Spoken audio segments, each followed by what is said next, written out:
We'll take your fears, embrace them, and transform them into clear and strong decision power. Wait, embrace your fears? Fear is good? Yes, I'll explain. I had a friend, Carla, who constantly worried about her future, always worrying if her university course was the right decision, if this was the right career for her. Carla had the strongest uncertainty and insecurity I've seen.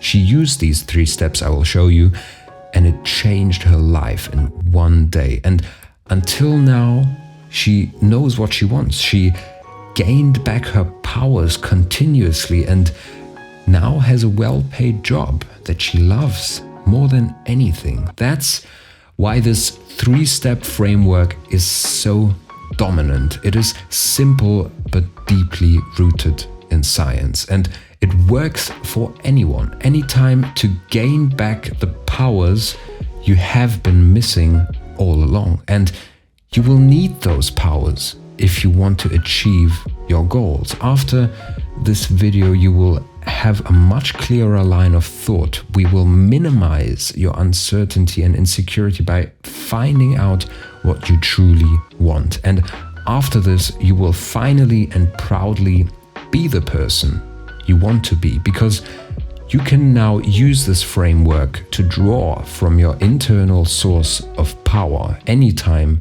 you want. So let's get started. Oh, and in the end, there will be something that makes this process even easier for you. Step 1, analyze your fears. This is best done alone, in quiet, with nothing but a pen and paper. Nobody has to see this. This is just for you. The goal is to write down your fears as specific as possible. Nothing is silly. Anything goes here. Small worry, big worry. Try to note down everything that comes to your mind. Here are 3 questions you can ask yourself to jumpstart that process.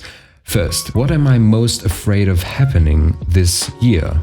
Second, how do these fears affect my daily decisions and feelings? And third, what's the worst that could happen and how would I handle it? Take your time with this. By answering these questions, you'll begin to understand the roots of your worry. With every worry, ask yourself, why do I have this worry? And you will always get one level deeper, meaning often you can group your worries into categories and identify the underlying worry that causes them by asking why.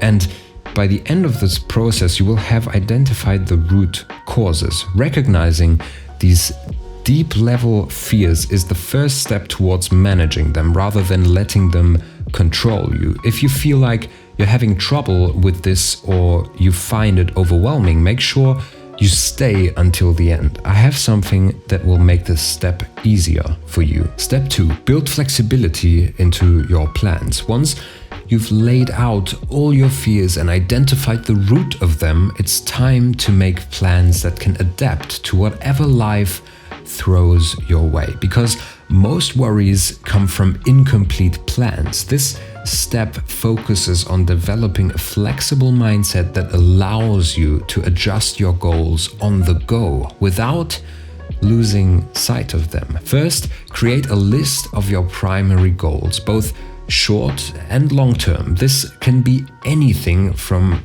job over family, studies, friends, hobbies, but also just overcoming fears. Second, now let's come up with 2 or 3 paths or strategies that could lead to each of those goals. Write them down after each of those goals. And third, think of potential obstacles for each path. Write them down, plus how you can overcome them. This will give you a roadmap of your goals, and it's fun to do because it really feels like you're taking back control of your life, because this strategy ensures that you're prepared for uncertainty and are less likely to be thrown off course by unexpected events. It's about having a plan B, C, and even D, and you can always repeat this step every few months, for example, just to make sure that you are on the right track and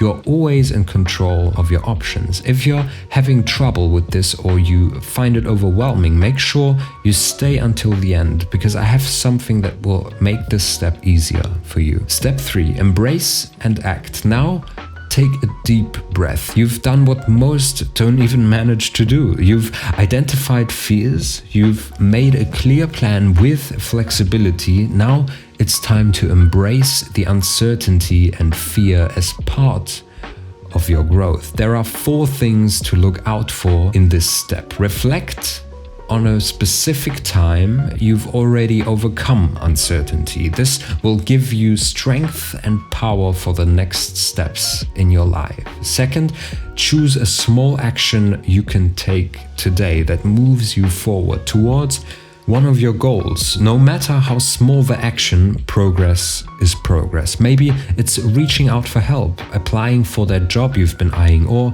even just talking about your goals with a friend. What's important is that you move forward. Third, this step is all about continuous action. Each small step you take builds your confidence and reduces the power that fear has over you. I recommend making it a habit to move one small step closer to each of your goals every day, no matter how small the action. The important thing is to do it every day, to remind yourself of your goal. Remember Carla? She started just like you, overwhelmed and uncertain. By analyzing her fears, planning flexibly, and taking small steps every day, she turned her life around. You can do this too. Embrace your fears, plan with flexibility, and act in spite of uncertainty. And fourth and lastly, seek support from others to discuss your goals and progress, and maybe even get a second opinion. I told you, if you're having trouble with any of these steps, or you find it a bit overwhelming, I have something that will make it easier for you. Be quick to check if there is still a place left for you. I have only a limited amount of free calls I can offer to you guys to help you with those steps, one-on-one in an online call. So be quick to check the link in the description if there is still a free call left for you. If you want me to continue supporting you on your journey, consider subscribing. Let's do this together. See you in a few days on YouTube or in your free call if you managed to get one. Cheers.